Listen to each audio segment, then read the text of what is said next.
Buenas tardes a todos. Quería darles la bienvenida a la primera semana de la comunicación que se lleva a cabo acá en el ISER. Quería felicitar al Centro de Estudiantes por la organización de la charla de hoy y del resto de la semana. Quería también agradecer a la institución, a los directivos, por habilitarnos el lugar y poder desarrollar toda esta semana. Hoy vamos a hablar sobre la experiencia de trabajar en medios y los que van a exponer son Gustavo Cota, ahí levantando la mano, es productor recibido de la casa, trabajó para la TV pública, Disney Channel, Antena 3 de España, fue director de programas como Sorpresa y Media, Agrandaditos y los Kids Choice Awards de MTV. Después Pablo Bagnus, también egresado de acá del ISER, fueron compañeros. Es un productor que mientras estudiaba fue productor de La extraña dama y Cosecharás tu siembra. Trabajó 10 años en Brasil y volvió para dirigir exteriores y editar la versión en portugués de Chiquititas. Lo llamaron para dirigir Gran Hermano Brasil, pero Telefe lo efectivizó y desde entonces trabaja en el canal. Pablo Ferreiro es productor recibido de la Universidad de La Plata, trabajó en novelas como Dulce Amor, Somos Familia y El Camino del Amor. Tiene una amplia experiencia trabajando para Disney Channel, Canal 13, LCA Producciones y entre otros. Así que por favor les pido a quien quiera comenzar a hablar, adelante. Bueno, buenas tardes, gracias por la convocatoria. Para mí es un honor, habiendo egresado del ISER ya hace muchos años, en el año 90, estar aquí y ser convocado y poder hablar sobre lo que es nuestra experiencia en los medios. Nos pareció importante venir con Pablo Ferreiro, que es un productor, siendo joven, de toda la vida, que ha producido en varios países, y con Pablo Bagnus, que ha sido y es también director de Telefe, y ver un poco la diferencia que hay entre nosotros tres, pese a que en varias oportunidades trabajamos juntos, en cuanto a que Pablo y yo somos más freelance, y Pablo Bagnus es, personal de un canal de aire, ¿no? Con esto quiero decir que han elegido una profesión que es magnífica, que a principio, cuando uno la ve, se presenta difícil, pero en mi caso en particular me ha dado la posibilidad de trabajar presencialmente en 8 países, de haber viajado, haciendo ficción y entretenimiento, y hacer productos, trabajar en grandes equipos, que a día de hoy hay series y programas que se pasan en todo el mundo, con lo cual yo no creo que de haber elegido otra carrera habría podido conseguir todo esto. En mi caso, un poco para abrir el juego y recibir las preguntas de ustedes después que hablen los dos Pablos, creo que es importante una diferenciación en cuanto al tema artístico, que en mi caso tiene que ver con lo que es la línea de entretenimiento o programas en directo y en vivo, o la línea de ficción. Esto es importante. En mi caso, yo y agradezco también a la formación que me dio el ISER y mis primeros años en Canal 13, me interesé por dirigir ambos formatos. Lo que tiene que ver lo que era la tele de hace unos años, hace 20 y pico de años, que era con switcher, con mixer, donde el director debía aprender a manejar un equipo técnico en cuanto a lo que tiene que ver con la luz, el sonido y las órdenes a los cámaras. En aquel momento se grababa con una sola máquina, con lo cual el desarrollo del switcher era fundamental haberlo aprendido para poder cortar bien, ya que no había posibilidad de reedición. Y por otro lado, lo que compete a lo que tiene que ver con la ficción. Nosotros empezamos haciendo ficción en Canal 13 con switcher y 3 cámaras, y a día de hoy ya ese formato quedó un poco en desuso. Yo estuve trabajando y viviendo 8 años en Europa, donde arranqué trabajando con switcher y terminé rodando con cámaras de cine. Esa diferenciación, se aprende con el tiempo, es importante para ver en qué lugar del medio cada uno quiere situarse, ¿no? Entendiendo que se pueden hacer las dos cosas. Y en mi caso, cuando yo ingresé en el año 93 a Canal 13, también tuve que elegir entre producir o dirigir.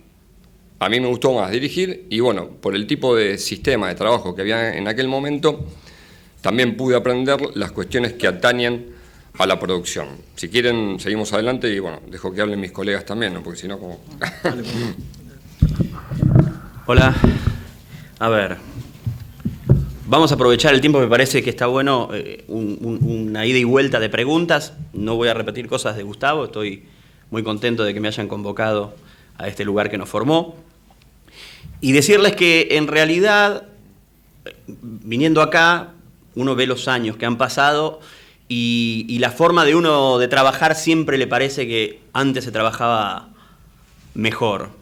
Es verdad lo que dice, si vamos a hablar particularmente del trabajo, esto de cómo hacia dónde va la televisión al trabajar con las cámaras separadas. Lo que pasa es que en realidad me parece que está demostrando que en el medio eso tiene un costo de producción que está generando que haya poco laburo. Con lo cual, teniendo un switcher se producía más y más rápido con menos gente, y ahora hay asignada mucha gente a pocos programas, y hay pocos programas, porque mucha gente lo hace más caro. No sé qué más agregarlo, pero esperamos las preguntas, Pablito.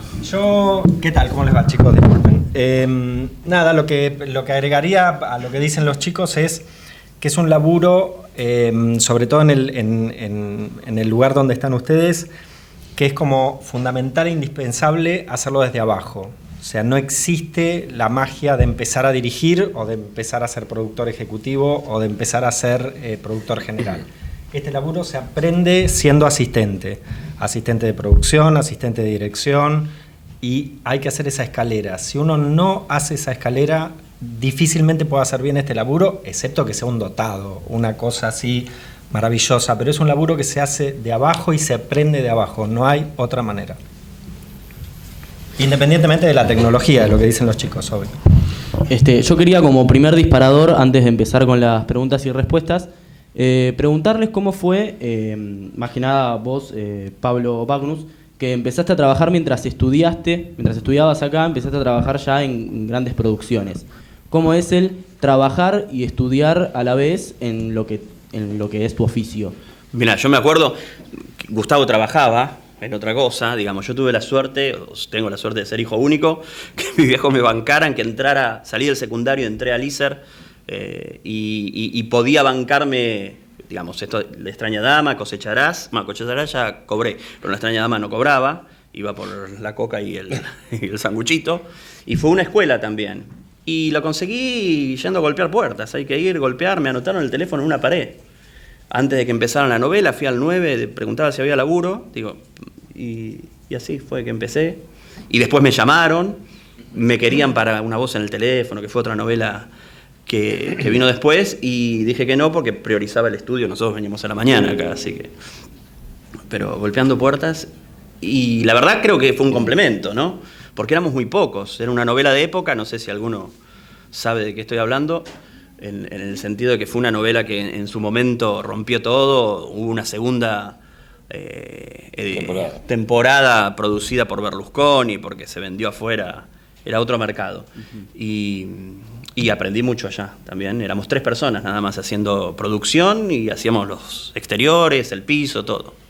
Y después, cuando se sale a buscar trabajo una vez recibido, ¿se nota bien la experiencia de haber ya trabajado antes? Lo que pasa es que a partir de eso fue como una seguidilla de trabajo. Ya te digo, hice esa novela, ya me conocieron, laburé, les debo haber gustado, me llamaron para otra, después para otra, y después nos llamaron a los 2 del 13. Sí. Cuando egresamos del ISER, porque teníamos muy buenos promedios.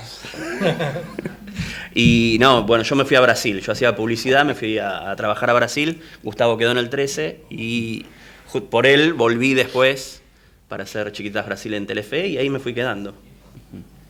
¿Alguien quiere agregar algo? Gustavo. Sí, respecto a lo que preguntabas, yo creo que el trabajo de productor o director es empírico, digamos, cuando uno va haciéndolo, va aprendiéndolo.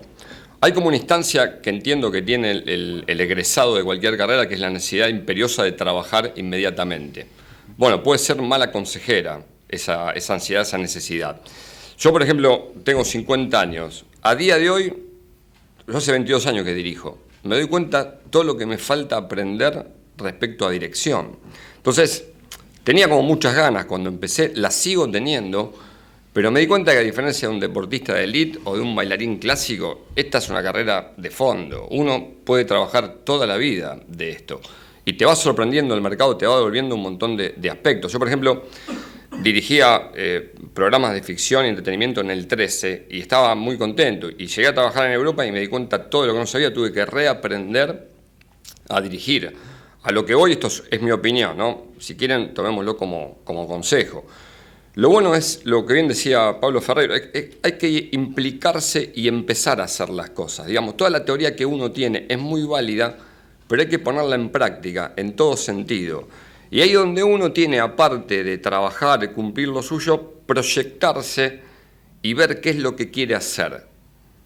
Te decía Confucio, encuentra un trabajo que te guste y no trabajarás un solo día en tu vida. Bueno, tiene que ver con esto. En mi caso, yo probé otros trabajos cuando estudiaba en el ISER y con todo me aburría, no lo pasaba bien.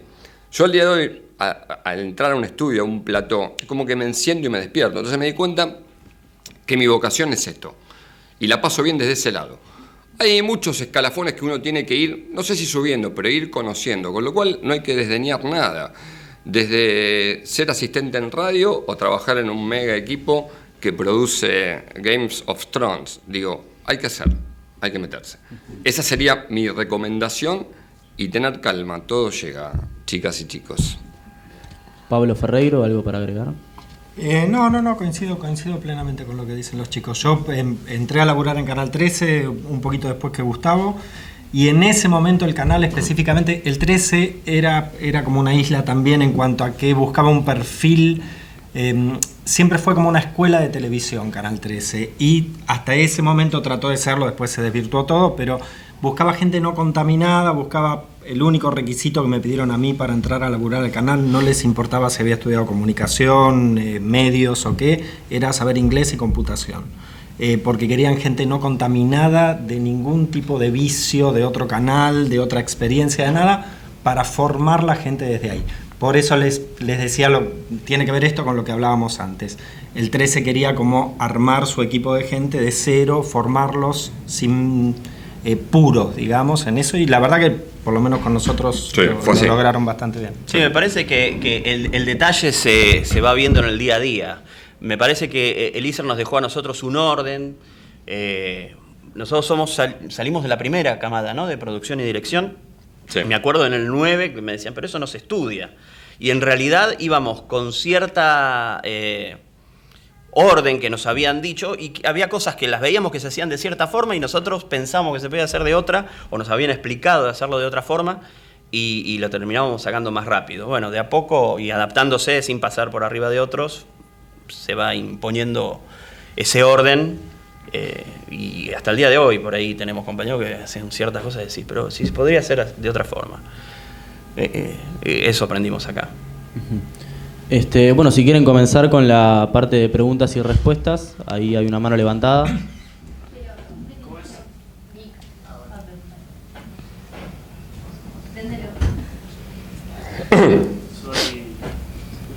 No se escucha.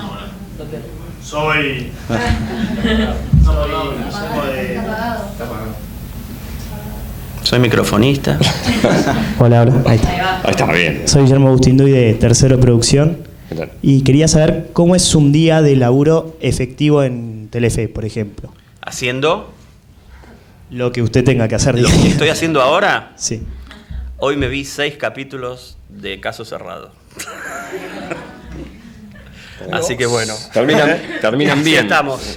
Y estás bien. Por eso te digo en qué momento, digamos. Estamos en un momento raro de la tele. Si ven la pantalla del canal sabrán hay más latas que programas propios. Entonces, hoy es eso. Es decir, va variando de acuerdo a la cantidad de producciones que tienen en el momento. Lo que es un día normal de trabajo siendo efectivo de un medio. Sí, incluso hasta la función, digamos. Yo volví después de 10 años de Brasil a dirigir Chiquitas Brasil. Terminé editándolo porque sabía portugués y el productor brasilero se fue de vacaciones y no volvió más. Y después pasé por producción. por una cuestión de realización y que me gusta más la parte creativa que administrativa, me fui a edición, que ayuda mucho a dirigir y a grabar más rápido y lo justo, digamos, eso es tiempo menos. Volví a dirigir en el final de Casado con Hijos, 2 capítulos, que la edité las 2 temporadas, y después de haber dirigido varias novelas de Quique y otras del canal, volví a producción, pero porque somos empleados del canal y vamos ocupando los espacios que hagan falta. Hoy por hoy hay mucha lata, y incluso programas de realización acá en Argentina que se hacen afuera del canal, que nosotros chequeamos artísticamente y damos el ok o no para la emisión.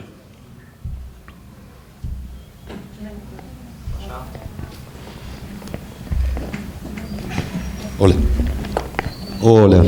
Gerardo, de Tercero Locución. La pregunta específica es para Pablo Bagnus. Y es hacia dónde pensás que va la televisión, que está en crisis, y cómo ve el resto del equipo, que los chicos que trabajan de freelancer, cómo ven los canales de aire. Es que es difícil, la verdad no lo sé. Me parece que a la larga la televisión de aire me parece que es una vuelta, ¿no? Como, ¿viste cuando tenés una cámara por primera vez? O no sé, conseguís un Steady y querés hacer todo con el Steady, y a la larga terminás sacando fotos. Volvés a tener la cámara estática, a buscar el plano. Me parece que con la tele va a pasar más o menos lo mismo, como pudo haber pasado con la radio. A la larga va a volver los canales propios de acá a tener más audiencia, digamos. Como que la gente, después de cansarse de ver cosas de afuera, va a volver a buscar... o es un deseo, qué sé yo, a buscar la producción nacional. Veremos, no sé. Supongo que la veremos por internet, pero buscaremos lo local. Creo. No estoy seguro, Listo. ¿Sí? Yo te doy mi opinión personal, que tiene que ver con esta semana de los medios de comunicación. Yo creo que la tele de aire está en vías no de extinguirse, pero de achicarse de manera importante. O sea, la tecnología HD se desarrolló para cubrir eventos deportivos. El deporte lo que tiene es una inmediatez, que todo el mundo quiere saber el resultado de un partido, de una carrera, con lo cual la tele en vivo de aire yo creo que va a quedar en eso. Lo que tiene que ver con un resultado de una elección o de un deporte donde uno quiere saber el resultado y no verlo media hora después. La ficción y el entretenimiento se va a buscar por otros portales, que tiene que ver, no sé, con DirecTV cuando grabas algo, Cablevisión, Netflix o ese tipo de, digamos, de plataformas. Yo lo que creo es que del lado nuestro, del freelance, tiene que ver con una elección de no dejar la visión únicamente en los canales de aire de Argentina. Porque decir canales de aire de Argentina es decir Buenos Aires es decir prácticamente Capital Federal, y eso se circunscribe a Artear, Telefe y algo de Canal 9, con lo cual yo el otro día estuve en la fiesta de directores de cine que nos invitaron a los directores de televisión. Yo formo parte de la DOAT y éramos 22, 23 colegas. Bueno, había 20 directores sin trabajo. El 13 y Telefe, del cual somos colegas y tenemos un montón de amigos, producen 2 o 3 contenidos, con lo cual uno debe abrir la mente al mundo y ver de procurarse otros caminos y no depender solamente de la tele de aire. Después llega la tele de aire, pero en principio, nosotros hemos producido grandes eventos con 10 cámaras HD y tener que grabar cosas con un teléfono HD. Bueno, todo es válido también. Yo creo que ustedes también tienen que pensar y hacer los nuevos medios de comunicación y no quedarse con la idea de poder trabajar, que es maravilloso, ¿no? Trabajar en un canal de aire grande, aquí o en otro país. Pero me parece que lo importante es decir, bueno, mira, despegar y no esperar a ser convocados la gente está ávida de material audiovisual. Bueno, hay que pensar qué hacer para darle ese material audiovisual. Y, por ejemplo, la circunstancia que bien reseñaba Pablo ahora, de que la tele está un poquito extraña. Cuando ustedes eran jovencitos, en el gobierno de Alfonsín, creo, Luis Cervantes, profesor nuestro, se debe acordar por ahí, se emitían 4 horas de televisión por día nada más. 4 horas, creo que era de 7 de la tarde a 11 de la noche. Bueno, Los recortes de energía eran. claro, ¿qué quiero decir? Eso no va a pasar, pero digo, abrir y ver dónde uno puede desarrollarse más allá de la meca definitiva, que es un canal de aire, ¿no? Y yo recomiendo por un tiempo saludable, no quedarse demasiado tiempo. Y hay otro tema también que tiene que ver con lo comercial, chicos, que yo no soy especialista en esto, pero cada vez menos gente que consume mira televisión. Entonces la televisión tiene cada vez menos pauta publicitaria y por lo tanto hay menos producción. Todo se va haciendo como un ovillo de complicaciones, ¿no? Una tendencia. Claramente la gente que consume, que es la gente sub-20, es la que no mira más televisión, es la que mira on demand solamente. Entonces hay que empezar a pensar en cómo recapturar a esa gente o cómo laburar para la otra o cómo se van a reconvertir los canales, con qué tipo de programación para, digamos, un canal cuya principal franja de audiencia es gente de 60, 50, 60, 70 años, es un canal deficitario seguro porque es gente que no consume. Entonces ahí empiezan a tejerse algunos problemas. Sí, hay una cuestión económica de manejo de las empresas que yo no termino de entender, porque más allá de esto, en otras épocas también era costosísimo producir y teníamos nosotros una exportación de mercado que ahora no está. Eso por un lado, digo, lo de Chiquititas Brasil que vine a hacer yo, se hacía para México, se hizo Son Amores, que era del 13, se hacía en Telefe para España, y un montón de novelas que se vendían a Latinoamérica, Rusia, qué sé yo, que bueno, en fin, que no sé qué pasó con eso, nos fueron ahí fueron cambiando los mercados también porque el merchandising, todo lo que el negocio alrededor de Chiquititas específicamente se lo quedaba a alguien que ahora ya no se lo queda. Claro, y por otro lado, tengan en cuenta que ahora tienen al alcance de la mano posibilidades de producir con calidad broadcast, así que hay que salir a hacer, digamos, cosas que nosotros no teníamos una VHS y no podemos hacer nada con eso, así que hay que salir a hacer. ¿Hay una pregunta? Pasan el...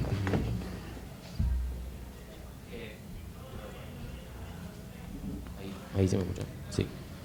Bueno, teniendo en cuenta que somos la mayoría de estudiantes de producción de acá de la casa, yo lo que le quería preguntar, como la televisión de aire hoy por hoy tiene mucho contenido en lata, si ustedes, como ya productores y directores de la tele de aire, de lo que fue antes y lo que es ahora, si consideran que se debería reforzar la producción nacional en tira diaria o ver otras cosas nuevas, como por ejemplo que mucha gente acá consume series on demand, Netflix, y como que hoy por hoy casi todo se consume para el tiempo que yo quiero, cuando quiero y desde donde quiero.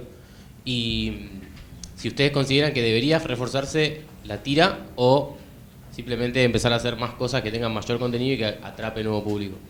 Lo que pasa es que la tira, chicos, es lo único que da plata. Todo lo otro es pérdida. O sea, el unitario es dificilísimo producir unitario de calidad. Entonces ahí es donde empiezan a... Nada, sí, habría que hacer más tiras, por supuesto, porque es lo único que es rentable. Piensen que hoy una escenografía ambientada, lista para empezar a usar mañana, estamos hablando de 8 millones de pesos, nada más que de escenografía. Entonces, ¿cómo amortizás 8 palos en 13 capítulos? No hay ninguna posibilidad. Claro. Eso solamente hay que empezar a hablar de 60, 80, 120 ya no hace nadie, pero entre 60 y 80 para empezar a amortizar la escenografía. Si no, no se puede laburar. Entonces hay que empezar a tener en cuenta esos factores también. Lo ideal sería hacer el unitario, coincido en lo que vos decís, o sea, tanto los directores como los productores como los autores pueden laburar con tiempo, pueden crear, pueden cuidar el producto, se pueden hacer muchísimas mejores cosas, pero es muy difícil que eso sea rentable. Sí, la realidad es que todos queremos trabajo. La ficción es lo que más trabajo trae para todos. El tema es que los que tienen que poner la plata se decidan y la pongan, inviertan, después puede llegar a salir por aire, se puede llegar a salir por internet también, hay partes que van al aire y partes del mismo capítulo que se mandan por internet, digo, se está probando todo, digo, internet fue algo que revolucionó todos los negocios, acá estamos viendo para dónde... Acá en Buenos Aires ahora hay 3 grandes demandadores de, perdón por la palabra que no existe, de producción, que es DirecTV, Fox y Netflix. por hablar de los 3 más grandes. Y los 3 son los que requieren formatos cortos de mucha calidad. Claro. O sea, son las únicas 3 grandes cadenas que ponen mucha plata para producir bien.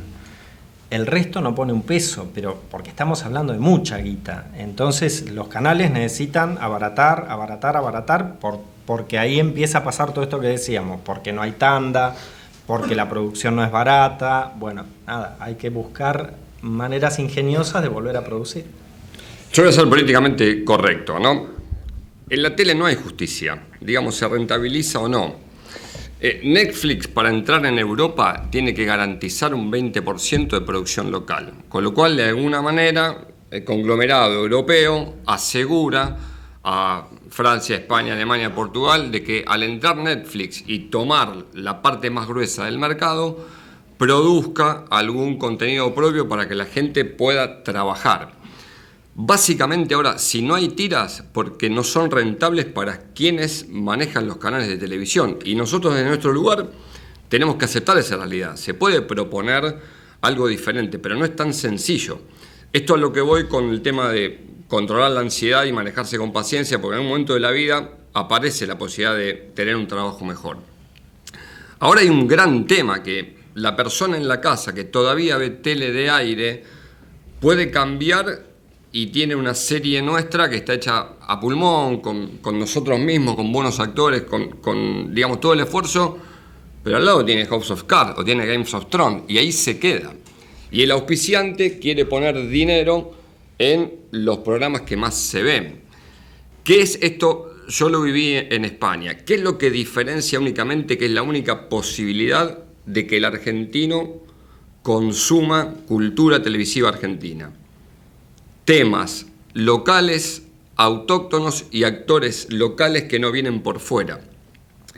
Si nosotros quisiéramos hacer una serie épica, pasa lo que dice Pablo, no tenemos dinero para producir una serie épica. Ahora, si abarcamos el costumbrismo o algún tipo de historias que no produzcan afuera, hay mayores posibilidades. Que se restringe la exportación. Sí, tal cual, es de difusión local.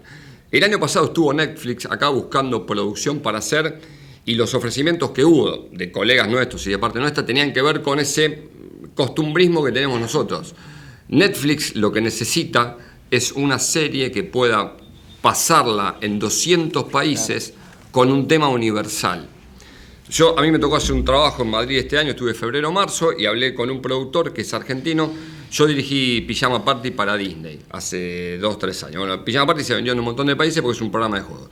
Pato Raufetti, que está acá en Non-Stop, que es un tipo muy probo, muy honesto y que trabaja mucho, tiene una empresa, tiene Non-Stop en España, y él hablando conmigo me dijo, bueno, mira, ¿querés quedarte a hacer algo? Sí, vamos a hacer el Cid Campeador. Cid Campeador, teoría universal. Digo, ¿qué presupuesto tenés para cada capítulo? 3 millones de euros. Entonces, si nosotros nos juntamos con los dos Pablos y proponemos hacer algo con Soledad Silveira y Osvaldo Vapor, va a estar muy bien hecho, pero no llegamos a esa difusión mundial.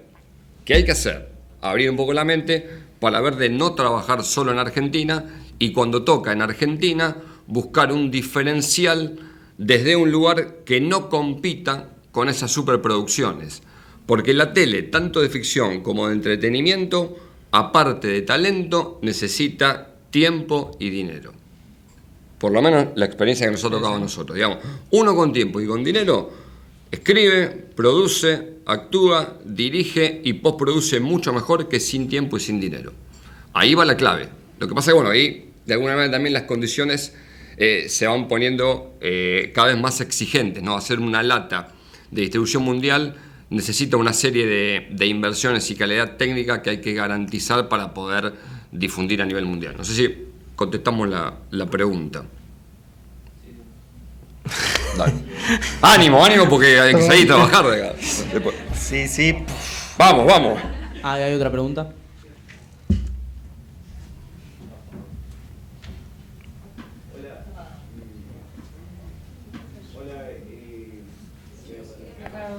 Ahí está, ahí creo que está. Bueno, mi visión es totalmente distinta a los chicos porque yo no soy de producción, yo soy de locución, pero creo que sin querer estamos todos más o menos en la misma bolsa, porque la realidad de los medios hoy por hoy, como ustedes bien decían, de los sistemas on demand y todo lo demás, hace que nos unimos todos y que tengamos que, sin querer, producir. Muchas veces tenés que producir porque tenés que hacer algo para YouTube, tenés que hacer algo para venderte vos. Y el tema es que, desde mi punto de vista, no sé qué piensan ustedes, y a eso va la pregunta, es ¿qué hacemos para vender eso que vamos a producir como lo produce cualquiera? Porque hoy en día cualquiera puede producir. No hablemos de calidad. Obviamente que no cualquiera puede hacer algo de calidad, pero con las herramientas que todos tenemos podemos producir en Facebook, en YouTube, en Instagram. Bueno, los youtubers se han llenado de plata. Sí. Digo, si alguno de ustedes tiene la fórmula de cómo conseguir eso, sería maravilloso. Yo no la tengo. Digamos, la esencia de esto es posiblemente vender algo antes de hacerlo. Es complejo, ¿no? Es la... Igual hay algo que de la cuestión. Ninguno de los tres todavía encaramos, que para mí es el cimiento de todo, que es el tema del libro. O sea, si uno tiene una historia potente e inteligente para contar, después la producción se adapta sobre eso. Digamos, House of Cards, la primera temporada al menos, no es una serie costosa. No. Es casi un decorado. Es más, el Salón Oval de la Casa Blanca es un decorado de cuarta que se ven que las ventanas tienen un voile para que no se vea que atrás no hay nada. Y sin embargo le fue muy bien, digamos, y creo que tiene que ver con la genialidad de lo que se escribió. Yo creo que si arranca en una idea potente, algo potente, después se puede ir dando forma. Acá también hay un tema con eso, que es que los autores están mal pagos, entonces la mayoría de los autores les conviene laburar para afuera, sí. Laburan para Televisa, laburan para Caracol, laburan para Brasil, laburan para todas las cadenas, menos para Argentina, que le pagan 2 pesos. Entonces tampoco hay autores y tampoco hay ideas, es todo, por eso les decía que todo tiene que ver se va armando como una espiral de cosas ahí. Yo creo que la iniciativa tiene que ser de ustedes, nuestra también. Digo, es una producción muy activa en el sentido de que uno no puede esperar a que te llamen para hacer qué. Digo, hay que mostrarse, hay que procurarse para generar contenidos que a la gente puedan interesarle. Digo, a diferencia de otros trabajos, uno no va y cumple con lo que tiene que hacer. Parte de la venta personal de uno como profesional y a nivel grupal tiene que ver con esto también. De hecho, yo respeto mucho el tema de los youtubers. O sea, yo no podría hacerlo, no sé cómo generar dinero haciendo algo en internet. Bueno, parte de la nueva televisión y medios en general tiene que ver con esto también. ¿Cómo hace uno para hacer rentable su negocio? Así sea con un equipo mínimo de 3 personas o un equipo, no sé, 40, 50 personas. Está en ustedes, está en nosotros procurarse esa investigación para llegar a un lugar donde lo que uno haga sea rentable. Mira, a mí me tocó hacer, que esto es algo que todavía no, ojalá encontremos también la fórmula, como decía Gustavo, me tocó hacer Amanda O. No sé si se acuerdan que fue una ficción con la Oreiro. Bueno, eso arrancó siendo un proyecto para telefonía móvil. Claro. Entonces, claro, nadie lo supo hacer, entre los que me incluyo, que fue cómo hacer un proyecto de telefonía móvil que duraba 5 minutos cada capítulo a un costo razonable. Entonces terminó costando lo mismo que una novela de Natalia Oreiro. Claro. O sea, sí, era imposible. Había una gran empresa que puso la guita y la perdió, por supuesto, porque fue un enorme fracaso en todo sentido. Pero bueno, sí. Nada, es como, tiene que ver con esto que dice Gustavo. Bueno, por ahí hay que pensar ficciones multiplataforma, y alguna que sea un video on demand para telefonía, hay que grabarla con un teléfono, no hay que grabarla con una cámara, con un equipo de 80 personas como estamos acostumbrados a laburar nosotros. Hay que empezar a buscar esas vueltas también. Desde dentro de un canal es tan complicado y tan complejo al ser nuevo, que los mismos técnicos de aire no pueden trabajar para internet, o hay que ver los horarios, como si, por ejemplo, hasta hace no sé cuántos años, al editar había un sonidista, ahora sí. Ese plus lo cobra el mismo editor, claro. Siguen cobrando un plus color, digo, hay que actualizar un montón de cosas y dentro de la estructura de un canal hacer cosas para internet todavía no está legislado y es medio complicado. Claro, nosotros salíamos a grabar los exteriores de Amanda con la misma cantidad de gente que salíamos a grabar los exteriores de una novela común. Entonces para decía, teléfono. Claro, para un teléfono. Chicos, Incluso salían actores también. 20 personas con 3 combis a grabar para un teléfono. Una locura. Claro. Y salió $1 millón, bueno. Bueno, ¿están con ganas de trabajar? Sí, ¿no? Digo, bueno, porque arranquemos por ahí, ¿no? Pero para ustedes es un desafío, es Claro. empezar a pensar en estas cosas, me parece. Está copado. Sí, yo quería saber el tema de hasta cuándo, nosotros como estudiantes seguramente cuando nos egresemos de acá hagamos pasantías o ese tipo de trabajos no pagos. ¿Cuál es el límite cuando empezás a cobrar, digamos? ¿Cómo se labura ese tema? ¿Cuándo podés decir, bueno, cuál es mi derecho para empezar a cobrar? Hoy ya no pago, no hay nada, chicos. No, por lo menos, si es relativamente oficial, no hay nada no pago. Nadie puede laburar Ahora tienen por otro menos del problema que me salario parece mínimo que- vital y móvil. Claro. Ahí hay una No. cuestión. No, por eso te digo, se puede armar en otro esquema cooperativo, no sé, pero Sí, en una cosa normal nadie puede no Me cobrar. parece que hoy el problema es lograr que te efectivicen, cosa que es dificilísima. Claro. Entonces vas a tener contratos de a 3 meses y te van a bajar y van a poner a otro y medio que se están Sí, el tema es que no moviendo. Sí, genere ese esa es el antigüedad. Sí. tema. Más que no cobrar. Digo, y en mi caso, que sí, yo laburé sin cobrar, fue un año. Fue la novela esa. Pero porque en Pero esa época sí era así, normal, era otra historia. Y ya la No segunda- existían las RT, no Claro. había, te podía aplastar un camión que no pasaba nada, te Sí, tiraban.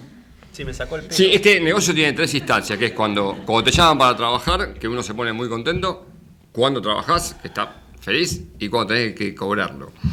Que ahí, a veces, yo he tenido alguna mala experiencia, muy pocas veces, pero sucede también. ¿La plata? Hay, de hecho, bueno, es como que ahí va, creo yo, más allá de un tema legal, en cuanto qué puede esperar cada uno de la profesión y qué podés aguantar vos como ser humano, hasta dónde llegás. Va más allá de la tele, la radio o los medios audiovisuales, tiene que ver con, digamos, la honradez y la dignidad de cada uno. Y las ganas, por ahí también. Las ganas, y bueno, y ver quién te llama también para hacer qué cosa. Sí, Digamos, hay determinada formalidad de algunas empresas grandes que generalmente se cumplen.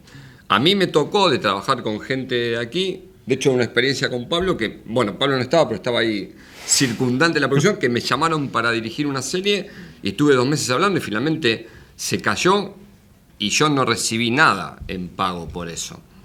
Pero tiene que ver con una productora con la cual yo había trabajado años antes y eventualmente está dentro del sistema, con lo cual yo elegí en esa oportunidad no iniciar ningún tipo de acción y de verdad que se había caído el proyecto. Lo que tiene este medio es que somos muchos, pero finalmente terminamos conociéndonos. Y uno sabe cuando realmente algo no ha funcionado y pueden no pagarte, o cuando ha funcionado y deciden no pagarte. Ahí tiene que ver con cada uno cómo lo maneja a nivel personal. Y el caso, bueno, de Pablo, que está con un sindicato, digamos, tiene una especie, digo, Claro. lo tiene con Telefe, o en su momento cuando estábamos nosotros en Canal 13, como mayor protección, ¿no? Hay una pregunta atrás. Hola, ¿qué tal? Hola. Hola, ¿qué tal? Victoria. ¿Qué tal, Victoria? De locución. Yo quería preguntarle si existen o deberían existir algunas políticas estatales para favorecer la producción local. Bueno, acá tiene que ver con el color de la administración que te toque. Por ejemplo, Argentina va en periodos de 4 años de gobiernos donde ellos tienen miradas diferentes respecto a lo que tiene que ver con las leyes audiovisuales. Yo a nivel legal no sé cómo está ahora.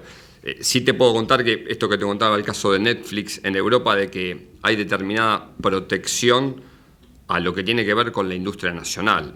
O sea, si el Estado, más allá de la administración de turno, no protege la cultura audiovisual, el país de turno va muerto. En Francia, por ejemplo, aseguran una cuota de pantalla para las películas francesas que tiene un porcentaje muy alto. Entonces, bueno, uno recorre los cines de Francia y ves que hay 4 películas francesas contra 5 o 6 sobre 10 del resto del mundo. Francia ha logrado hacer una especie de estructura muy fuerte respecto al cine para mantener trabajo con la gente que trabaja en el cine francés. Eso después se aplica en la televisión. Hay políticas que nunca se cumplen, que son los canales de aire tienen que asegurar un determinado porcentaje para producir televisión. De hecho, yo tuve la suerte de trabajar en Estados Unidos, pero Estados Unidos son muy pícaros en el sentido de hundieron la industria italiana, hundieron la industria alemana de cine. ¿Por qué? Porque el cine es un mercado mundial que coloniza culturalmente. Entonces, a vos te toca estar en un país ahora donde capaz que no está del todo claro si la van a apoyar o no. Bueno, la vida sí, uno tiene que procurarse trabajo más allá. Digo, nos excede a nosotros. ¿Me explico lo que voy? O sea, yo a nivel personal, no sé qué pensarán Pablo y Pablo. Esto tiene que ver con cómo es cada uno en el medio y no esperar tanto del medio. Porque posiblemente se te va la vida y no hay leyes de protección para que vos trabajes. Y cuando uno no encuentra en su lugar donde vive una manera de trabajar contento, posiblemente tenga que mover y esperar mejores épocas. Eso fue lo que guió mi vida en función de lo que tiene que ver con el trabajo audiovisual. Sí, ojalá el Estado protegiera y asegurara un porcentaje mínimo de, digamos, producción audiovisual propia, pero no existe eso. En ningún lugar del mundo existe, entonces es muy difícil lograrlo. Perdón que esté belicoso, pero intento darles el lado verdadero de mi mirada, ¿no? Hay otra pregunta. El director y productor, a lo largo de la vida, ¿tiene que tener una especie de capacidad o de personalidad de adaptación a diferentes situaciones? Por lo que contás de los viajes, capaz los horarios son diferentes a lo que es una persona normal, un oficinista, un abogado. ¿Y esto influye en lo que es los años? No les estoy diciendo viejos, pero estoy diciendo... Al compararlo con nosotros que recién estamos salidos de lo que es el colegio o por ahí. No le entendí la pregunta a la señora. No escucho bien. ¿Cómo? ¿Qué sé yo? Yo, por lo menos en mi caso, es una de las cosas que hace apasionante este laburo. O sea, no saber a qué hora volvés, que todos los días es distinto, un día vas a la mañana, otro día vas a la tarde. La adrenalina que te provoca lo que te pasa, lo que tenés que resolver, lo que planificaste y salió de otra manera. Me parece que eso tiene que ver con el laburo. Sí, con los años te cansás un poco más, sí, es cierto. Pero me parece que tiene que ver con lo propio del laburo, qué sé yo, por lo menos. Yo te doy un aspecto personal. Tiene que ver con si vos querés quedarte y seguir trabajando o si alguien hace que te quedes a seguir trabajando. Yo inicialmente me quedaba porque estaba feliz de seguir trabajando. Ahora entiendo, yo no soy director, yo trabajo de director. Entonces, de alguna manera, lo que me han dado los años fue exigir hasta donde puedo determinadas condiciones. ¿Por qué? Porque conozco el paño. Entonces, ya he grabado toda la novela que te imagines de ficción, de drama, de policial. He grabado no sé cuántos debuts sexuales, que siempre es divertido. Entonces, a partir de ahora digo, bueno, Espera, vamos a hablar. ¿Cuántas horas tenemos que trabajar? ¿Y cuántas horas para hacer qué? Entonces, a partir de ahí, yo a veces ahora trabajo con gente media y gente más joven que tiene menos experiencia y me siento escuchado. Pero así todo, digamos, el tiempo que estoy me entusiasma. El tema es sí, como cualquier trabajo, alguien te hace quedar después de hora cuando vos no tenés ganas de quedarte después de hora. Y ve lo que decía Pablo, disculpa, sí. Este trabajo son 7 días a la semana, 30 o 31 días al mes, porque vos estás caminando por la calle y ves cómo se viste la gente, estás en tu casa, ves tele, ves que está haciendo el rival. Hay una serie de inspiraciones que tiene que ver con este trabajo, que estás todo el tiempo laburando sanamente, en el buen sentido. Decía que buena locación, qué color de pelo, mira cómo está vestido, mira. Bueno, tiene que ver con, uno elige una profesión que termina siendo parte muy importante de tu vida. Y después, cuanto menos trabajé, mejor, como cualquier trabajo. Igualmente tiene que ver, primero qué hagas. Como director, vos estás en su momento 12 horas grabando, te vas a tu casa y tenés que estudiar los libros para el día siguiente. Claro. Entonces, es una locura. Como estoy ahora, la presión es el aire. Digamos, el editor puede terminar sus 6 horas, 8 horas, se va a su casa, te ponen otro editor y vos te tenés que quedar a cumplir el aire. La realidad es esa. Digamos, en la grabación de novela no pasaba, a veces sí, a veces no, que si llegabas, Hubo momentos que vos estabas grabando el día anterior lo que salía al aire al día siguiente. Y sí, al ser un equipo más grande era más complicado, pero a veces te tenías que quedar más de esas 12 horas con alargue porque no llegabas a terminar el capítulo del día siguiente. Sí. Entonces depende, si estás en oficina, no, los que están en oficina, pero también, ¿quién quiere trabajar en una oficina? La verdad, sí. No, y el tema es que es un laburo que nunca termina. O sea, uno se va a casa y cuando tenés un programa con rating, estás pendiente del rating. Y si no tenés programa con rating, además tenés siempre un productor encima tuyo o un dueño encima tuyo que te llama a las 10 de la noche para preguntarte qué pasó en esa escena que no había visto, por qué esto, por qué lo otro. Y se enfermó un actor a la noche y vos tenés que resolver a las 11 de la noche porque al día siguiente si no, no podés empezar a grabar. O sea, es un laburo que no para nunca. Nunca, nunca, nunca. De la única manera es apagar el teléfono, que los tres hemos laburado en la época que no había celulares, tristemente se los digo.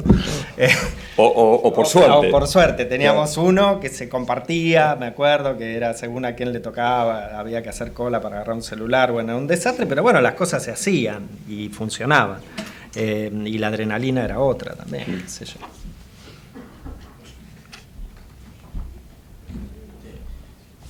Ahí hay una pregunta más. Hola. Hola. ¿Salió ahí? Quería preguntarles... ¿No? Te escuchamos, Sí, te escuchamos, perfecto. dale. Quería preguntarles qué opinaban sobre todas las producciones que se hicieron para TDA, todas esas miniseries que hubo de producción nacional, si lo consideraban como una participación del Estado en la producción y qué tipo de perfil tienen esas producciones. La verdad yo no vi ninguna. Para no decir que no vi, creo que vi algunos comerciales. A ver, no te puedo decir, me parece que está bien en cuanto Sí. a producción. Cuando hablábamos antes de la aplicación de la ley de medios, sé que hace un tiempo atrás todavía estaba la cota, ¿se dice? Gustavo, es tu apellido, la palabra es la misma. Sí.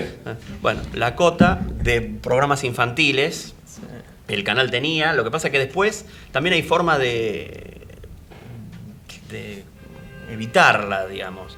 Con la producción nacional no sé cómo quedó ahora, no sé cómo está la ley. Y en cuanto a lo que armaba la televisión pública, no solo era para la televisión pública, me acuerdo... Era para sí, el no, archivo. no, pero incluso Telefe tuvo... yo emití yo tenía que chequear una que se había hecho en Misiones, digamos. Claro, bueno, Sí. Fronteras pasaba por una no reedición, pero sí un acomodamiento a la grilla del canal. El donante creo que también pasó. Me parece que también, sí, esa yo no la vi. Y la verdad tenía una producción bárbara, estaba muy linda Frontera. Mira, ahí pasó de todo, qué sé yo, hubo proyectos que fueron más ambiciosos del presupuesto que tenían y se quedaron a mitad de camino. Hubo otros que estuvieron forzados, a mí me tocó hacer uno en Córdoba, que era que claramente era un curro de alguien porque era imposible de leer lo que mandaban escrito. Sí, alguien estaba robando, pero bueno, hubo de todo, qué sé yo, nada, se aprobaron cosas, yo creo que también se aprobaron más cosas de las que se podían hacer. Emitir, exacto, y de las buenas ideas que había. Entonces dijeron, bueno, hay 14, tenemos para 15, aprobemos 14. Y se hizo cualquier cosa. Yo trabajé en 3. Una, Pablo no se acuerda, pero una trabajé con él. Sí. Digo, pero esa era fue dignísima. Sí. Muy buena. Nadie sabe dónde está, ¿sabes? Que pero la quieren emitir y no la encuentran. No, bueno, yo creo que se han cometido excesos, ¿no? Pero un poco lo que estamos conversando ahora, creo yo, sobre todo tratándose en el ISER, que es una institución que tiene un respaldo estatal, un poco lo que decía antes. La iniciativa está muy bien. Si vos ves de qué se trata la idea, que es salir del canal comercial para que mucha gente entre a un sistema de producción audiovisual, es muy loable. A partir de ahí, yo en mi caso personal, yo hice 3 series, una de 8 capítulos y 2 de 13 capítulos, una muy ambiciosa con actores muy caros que la grabamos en los estudios de Pampa, con HD, y habíamos puesto un término de producción, se llama Todos Comen, creo que la están dando en un canal de La Pampa. Pero estaba Cristina Alberó, Pepe Novoa, Diego Gentile de Relatos Salvajes, Claudio García Satur, Facundo Espinosa, producía Patricia Moser. Bueno, a lo que voy. Yo tuve que ir delante de un escribano con mi DNI, mostrar que era yo, llevar mi monotributo, mis declaraciones juradas y armar un plan de grabación que eran 3 meses y 12 días y cumplirlo todo, a rajatabla. Entonces, de alguna manera, yo creo que con excesos fue muy buena la propuesta. ¿Por qué? Porque la línea comercial y rentable de este trabajo no permite el acceso de toda esta gente. Entonces, el Estado tiene que revalidar la posibilidad de que haya gente que no está en la línea comercial y entrar a trabajar en ese tipo de formatos. Después, bueno, se cometieron excesos. Es muy difícil determinar cuándo un programa tiene calidad o no. Digamos, hay una serie de estándares técnicos. Por ejemplo, en un canal hay un tipo que está así viendo, bueno, a Pablo a veces le toca también, está viendo el video y el audio. Y el tipo tiene que ver que con un osciloscopio mantenga el formato de emisión. Pero después no opina del contenido. Entonces, a partir de ahí, qué es bueno y qué es malo, queda en cada uno. Yo lo que sí creo como profesional, que ese tipo de proyectos son saludables y que uno entra, tiene que hacer su parte bien, cumplirla y un poco abstraerse del resto. No, yo lo que me tocó dirigir, lo dirigí. Entonces, bueno, en el caso mío, en las 3 series, con Pablo grabamos una que era muy buena de verdad. Trabajaba Luis Luque, Esteban Prol, Raúl Gabriel. Bueno, teníamos un formato de producción que tuvimos que grabar 13 capítulos en 15 días. Para darles una idea, por ejemplo, una tira graba 30 páginas por día. Sí. 30 cuando está aceitada. Nosotros grabamos 45 páginas por día. Entonces nos juntábamos con Pablo, con los actores, bueno, meta palo de la bolsa, pero en un sentido estético, cuidado. Bueno, hicimos un esfuerzo también. Entonces, esa serie tenía menos dinero de inversión, pero le pusimos el alma. Y quedó genial. Quedó buenísimo. Quedó muy bueno. Entonces, es saludable también. Pero ¿no? por eso hubo de todo, qué sé yo. Sí, claro. ¿Cuál es? Disco. Sí, se llama Disco, pero tiene otro nombre. Creo que va a tener otro nombre de emisión. Sí, no sé. Estaba bueno. Era una linda idea. Hace falta ayuda más allá de la línea comercial. Si no, terminás muriendo con 2 o 3 que son los que dan trabajo. ¿Hay alguna otra pregunta? Acá la compañera Belén.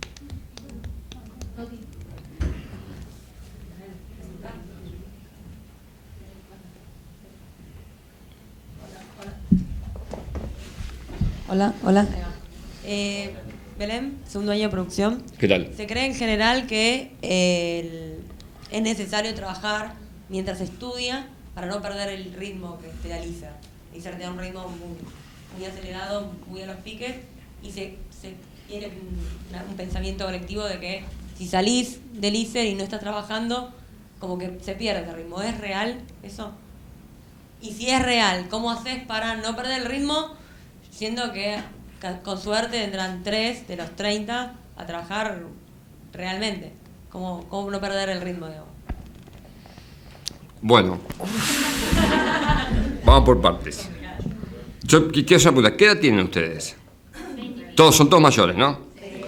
Digo, tiene que ver con lo que cada uno piensa respecto a la vida en cuanto a esto.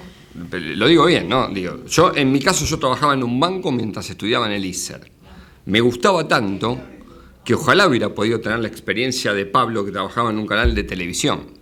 A lo que voy, esto es personal, no tiene nada que ver con los 2 Pablos. Uno elige esto porque le gusta, si no tenés que dedicarte a otra cosa. No lo digo por vos, Belén, lo digo en general. Digo, acá la vida no viene resuelta en el medio audiovisual. Vos tenés que procurar todo y más aún también. No para ser competitivo, uno no tiene que ser mejor que el de al lado, sino para ser competente. Yo, de hecho, cuando, por ejemplo, se produce ficción nacional y a todo el mundo le va bien, estoy contento. ¿Por qué? Porque son colegas que les va bien. Respecto a si estás estudiando y podés trabajar, sí, genial. Si a vos te gusta, genial. Sirve eso también. Respecto a cuando, por ejemplo, tenés vacíos de trabajo, a mí el switcher me encanta. Yo dirijo mucho con switcher y mucho sin switcher. Es como andar en bicicleta. Digo, uno lo adquiere, lo aprende, no te lo olvidas más. Yo a veces paso un año sin dirigir en Switcher y me toca hacer, no sé, los Kids Choice Awards, hice en 2015 2014 Miss Universo Panamérica, con 10 cámaras. Bueno, tenía tantas ganas que lo pasé genial. Entonces, no me olvidé de lo que hacía. Sí, a diferencia, digo, capaz que un cirujano que opera no es fácil ir operando a gente de la familia, pero en medios audiovisuales vos podés ir viendo qué es lo que se hace. Y eso te ayuda un montón. Con lo cual, digo, no hay que tener miedo al tema de estar un tiempo sin trabajo. No pasa nada. El tema es por ahí, ¿cómo haces para tener el primero? Bueno, cuac. Y sí, bueno. La rueda, claro. Ese es el tema. ¿Cómo entrar? Eso es lo más complicado. Que yo en un canal ni hablar en este momento, supongo que habrá vacantes congeladas absolutas por la eternidad. Se tendrán que ir muriendo para que entre alguien. Pero y sí, porque son plantas grandes que están tendiendo a achicarlas. Sí, claro. totalmente. Sí. No sabemos qué va a pasar. Y porque de verdad los presupuestos cada vez cierran menos, entonces uno empieza a tachar lugares y decir, bueno, este lo saco, y este que lo haga esto, bueno, qué sé yo. Hay una realidad que tiene que ver con eso. Y se produce personal. Se podría decir que por esta reducción de personal es el tiempo de los medios alternativos y autogestivos. Hay que aprovechar las formas Sin duda. que existen. Por ejemplo, con el celular ahora se puede transmitir en vivo por Facebook. Exactamente, claro. Claro. Yo creo que... Perdón. No, que es lo que nosotros no sabemos hacer. O sea, que creo que estamos formados para otra cosa y me da la sensación, por lo menos yo no lo voy a aprender nunca, que es esto que les decía que nos pasó en Amanda. O sea, hay que cambiar el chip y decir, bueno, ¿cómo se produce para celular? Con celular, qué sé yo, no sé, hay que buscar la manera. Pero tiene que costar $2, porque si no, no es rentable seguro. Yo, mira, hace 20 años había 5 canales de aire. De los 5 canales, 3 producían, 2 no. Ahora tenés 2 canales de aire que producen. Pero tenés un montón de lugares donde se ha abierto la posibilidad de producir. Y sobre todo a nivel mundial, hay mucha más gente que consume. Digo, era impensado cuando estudiábamos nosotros, de trabajar al exterior. Nosotros nos tocó hacer en Argentina productos de venta mundial.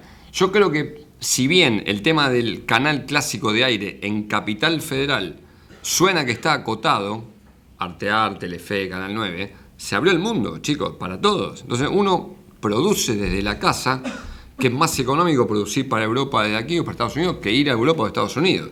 Eso tiene la contra, que también vienen formatos de fuera hacia aquí y ocupan la pantalla local. Claro. Entonces, ¿qué tenemos? 7.000 millones de personas que hay en el mundo. Bueno, capaz que hace 20 años había 6.500, hay 500 más que consumen. El tema es que hay que ir buscando, dentro de lo que es la dignidad de un producto, qué le interesa a esa gente.